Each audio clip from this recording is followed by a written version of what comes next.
আবেগকে আমরা দুভাগে ভাগ করে থাকি। একটা হচ্ছে সাধারণ আর আরেকটা বিশেষ, অর্থাৎ কমন ও স্পেশাল।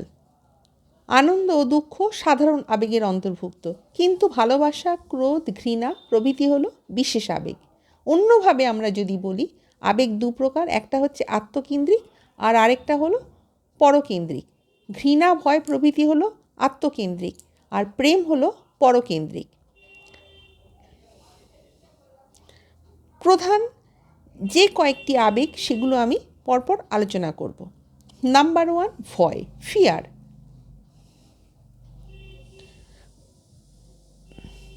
ভয়কে জরুরি অবস্থার আবেগ বলা হয়ে থাকে। যখন আমরা কোনো বিপদে পড়ি এবং ওই বিপদ থেকে রক্ষা পেতে আমাদের সন্দেহ থাকে, তখন আমরা ভয় পাই। যে এক কথায় ষাঁড়ের গুঁতো খেয়েছে সে কিন্তু ষাঁড় দেখলেই ভয় পাবে, এটা স্বাভাবিক। এই যে ঘটনার আকস্মিকতা এবং তীব্রতা এবং নিজে সেইটা ফেস করা, তখন কিন্তু সে ভয়টা সে কিন্তু বুঝতে পারে এবং তার কাছে সেই ভয়টা যে কী জিনিস তার কাছে কিন্তু পরিষ্কারভাবে দেখা দেয়। মনোবিজ্ঞানী জার্সেল্ড বলছেন, ছোট ছেলেদের একটা ভয়ের তালিকা প্রস্তুত করছেন। তিনি বলছেন যে দুর্ঘটনাজনিত ব্যথা বা দৈহিক বেদনা, অন্ধকার, একাকিত্ব, আত্মীয় স্বজনের মৃত্যু, ভূত, অপরিচিত গৃহ, বকুনি, শাস্তি, লোকের হাসির কারণ হওয়া ইত্যাদি। পিতামাতার মনে যদি কোনো রকম ভয় থাকে, অনেক সময় দেখা যায় যে তার শিশুর মধ্যেও কিন্তু আবার সেটা সঞ্চারিত হচ্ছে। বিপদের সম্মুখীন হলে আমরা ভয়েতে কাঁপতে থাকি এবং বেদনাদায়ক আবেগ এটাকে বলা হচ্ছে। কিন্তু এই আবেগ আমাদের বিপদের হাত থেকে বাঁচাতে সাহায্য করে। প্রত্যেক প্রাণীর সহজাত সংস্কার হলো বিপদ দেখলে কিন্তু পলায়ন করা। সেটা সবাই একই, মানুষ, পশু পাখি সবাই, যেই যে দেখবে যে বিপদ আসছে সঙ্গে সঙ্গে সে পলায়ন করছে, এটা তার সহজাত ক্ষমতা। ভয়ের সাথে সাথে কতকগুলো আবার শারীরিক ক্রিয়া কিন্তু দেখা দিচ্ছে, যেমন হৃদস্পন্দন বাড়ছে, গলা শুকিয়ে যাচ্ছে, চোখ বিস্ফারিত হচ্ছে, ঘন ঘন প্রস্রাব হচ্ছে ইত্যাদি। আবার কল্পিত ভয় রয়েছে, যেগুলো আমরা কিন্তু আবার ফের পছন্দ করছি, কারণ ভয়ের থেকে পলায়ন করার মধ্যে বা ভয় করার মধ্যে যে আনন্দ রয়েছে, অর্থাৎ মানে ভয়, আমি যে আমি একটা কোনো স্থানে যাচ্ছি, সেই আমার পরিস্থিতিটা আমাকে কিন্তু জয় করতে হবে। আমি যদি জয় করতে পারি, পালিয়ে যাওয়ার থেকে কিন্তু সেটার মধ্যে কিন্তু আনন্দ বেশি। কিন্তু অনেক সময় এমন পরিস্থিতি থাকে সেটা কিন্তু জয় করা সম্ভব হয়ে ওঠে না, সেখান থেকে কিন্তু আমাদের পালিয়ে যেতেই হয়। এই কারণে রোমাঞ্চকর বই আমাদের অনেক সময় পড়তে ভালো লাগে। এইসব বিভিন্ন রকম কারণ রয়েছে। যাই হোক, ভয়ের যখন কোনো বাহ্যিক হেতু না থাকে তখন তাকে বলে আতঙ্ক, ফোবিয়া যেটাকে বলা হয়। যেমন বদ্ধ স্থানের ভয়, মুক্ত স্থানের ভয়, উচ্চ স্থানের ভয়, ভিড়ের ভয় ইত্যাদি। আচ্ছা, নাম্বার 2, রাগ, অ্যাঙ্গার যেটাকে বলা হয়। কোনো ইচ্ছা পূরণে যদি বাধাপ্রাপ্ত হয় সঙ্গে সঙ্গে কিন্তু রাগ হয়ে যায়। এটা সবাইরই হয়, বড়ো বাচ্চা সকলেরই হয়। আমার কোনো একটা ইচ্ছা হলো, সেইটা আমার যদি না পূরণ হয় আমারও রাগ হবে, এটা সবাইয়েরই। এই ইচ্ছা পূরণে যদি কোনো ব্যক্তি বা বস্তু বাধাস্বরূপ হয়, তখন আমরা জানি যে ওই ব্যক্তি বা বস্তুকে আমরা কিন্তু অতিক্রম করে আমরা কিন্তু আমাদের আশাটাকে পূর্ণ করতে পারি। যে শ্রমিক তার যন্ত্রের উপর রাগ করে সে কিন্তু নিজেদের উচ্চ শ্রমিক বলে দাবি যদি করে, তাহলে কিন্তু সে কিন্তু উচ্চ শ্রমিক নয়। অর্থাৎ a bad workman quarrels with his tools, মানে যে খারাপ শ্রমিক সে কিন্তু সেই নিজের যন্ত্রপাতির সঙ্গেই সে কিন্তু রাগ বা বিরক্ত দেখাবে। কিন্তু কখনো কখনো বারবার ব্যর্থতার সম্মুখীন হয়ে আমাদের নিজেদের উপর আমরা কিন্তু রাগ করি। মানে হয়তো আমরা কোনো একটা কাজ করছি বা কিছু একটা করছি, আমরা বারে বারে ব্যর্থ হচ্ছি, তখন কিন্তু আমরা কিন্তু আবার নিজেদের উপর আমরা কিন্তু রাগ করে থাকি। ভয়ের সঙ্গে সঙ্গে তুলনা করলে রাগ আরও দেখা যায় যে শক্তিশালী আবেগ এবং এর বহিঃপ্রকাশও প্রচণ্ড।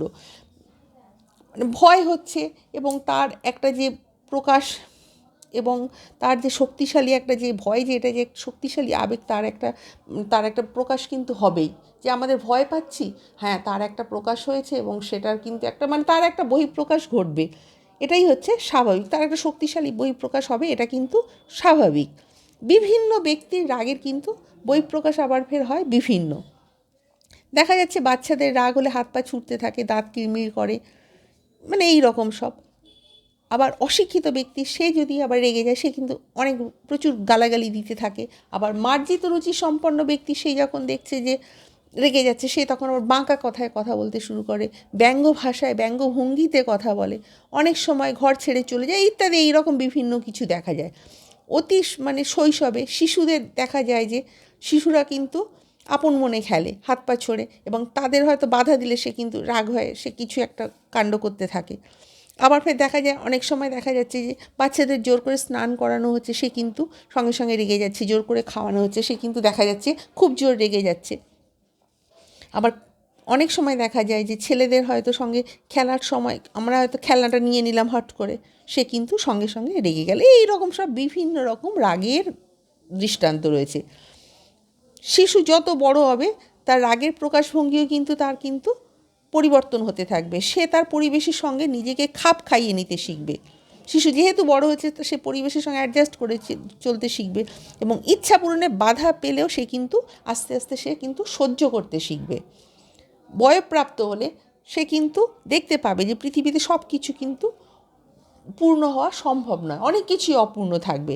তাই তখন থেকে সে আর আগের মতো আর রাগটা অতিরিক্ত আর দেখাবে না। সে মানে সব কিছু কন্ট্রোল করতে শিখবে, যে না, আমি রাগ হলো বলেই যে আমি যে বাইরে সব কিছু দেখালাম, না, সব কিছু রাগ দেখানো যায় না, এবং সব কিছু পাওয়া যায় না, অনেক কিছু অপূর্ণ থেকে যায়। সে কিন্তু তখন বুঝতে পেরে যাবে।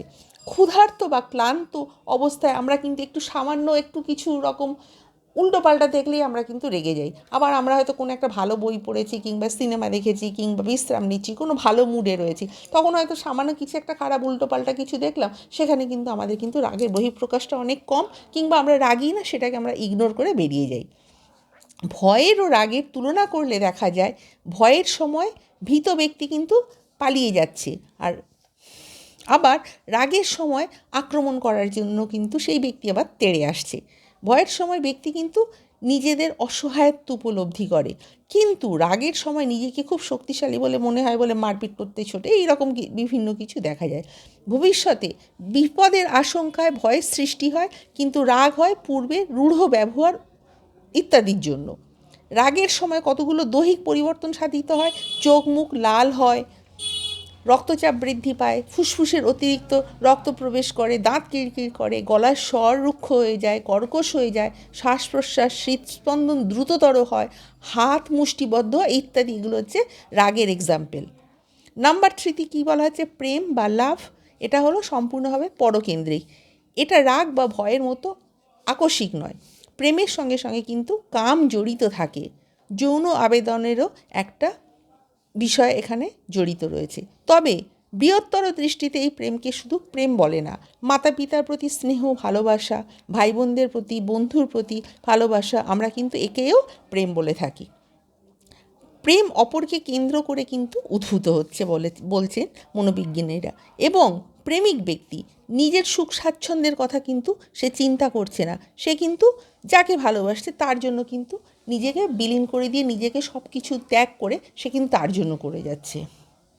জন্মের পর শিশু তার মাকে কিন্তু প্রথম ভালোবাসতে শিখে। মায়ের কোল শিশুর কাছে একটা শান্তির নিবিড় এবং নিরাপত্তার জায়গা। ফ্রয়েড বলছেন, যে কোনো ভালোবাসাই দৈহিক কামনা সঞ্জাত। শিশু প্রথমে নিজের অঙ্গ প্রত্যঙ্গকে ভালোবাসে, তারপর তার মায়ের প্রতি ভালোবাসা জন্মায়।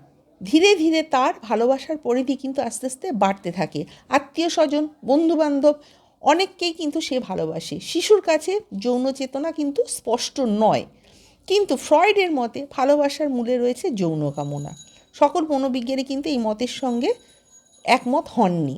তারা বলছেন যে প্রেমের মধ্যে রয়েছে সমাজে বাস করার তাগিদ, আর মানুষ সমাজবদ্ধ যেহেতু জীব, সমাজে বাস করে সে তার নিজের প্রয়োজনে, তার একাকিত্ব দূরীকরণের জন্য সে মানুষকে ভালোবাসে। নাম্বার 4-এ কী বলা হচ্ছে, ঘৃণা, হেট্রেড। ঘৃণা কিন্তু একটা আত্মকেন্দ্রিক অনুভূতি, এটা কিন্তু প্রেমের বিপরীত। ম্যাকডুগাল বলছেন, ঘৃণা হলো জটিল আবেগ, এর মধ্যে রাগ, ভয়, বিরক্তি প্রভৃতি কিন্তু আবেগ মিশিয়ে রয়েছে। যাকে আমরা ঘৃণা করি তাকে দেখলে কিন্তু আমরা বিরক্ত বোধ করি, তার উপস্থিতিতে আমাদের কিন্তু ভীষণভাবে রাগ হয়ে যায়। নাম্বার 5 আনন্দ, অ্যামিউজমেন্ট। ভয় ও রাগের থেকে এই আবেগ কিন্তু সম্পূর্ণ একটা আলাদা। মানুষ হাসে, এর একটা কারণ রয়েছে, চেষ্টা করেছেন বলতে। আবেগের সময় বিভিন্ন রকম দৈহিক পরিবর্তন হচ্ছে, হৃৎস্পন্দন হচ্ছে, নাড়ির গতির বেগের পরিবর্তন হচ্ছে, মস্তিষ্কের অঙ্গের পরিবর্তন হচ্ছে, এইসব দেখা যাচ্ছে। নাম্বার 6-এ কী বলা হচ্ছে? শ্বাসক্রিয়ার পরিবর্তন। আবেগের সময় শ্বাস প্রশ্বাস কিন্তু আপ ডাউন করতে থাকে, অর্থাৎ শ্বাস প্রশ্বাসের অনুপাতের কিন্তু পরিবর্তন হয়। নাম্বার 7-এ কী বলা হচ্ছে? লালা গ্রন্থির নিঃসরণ হ্রাস।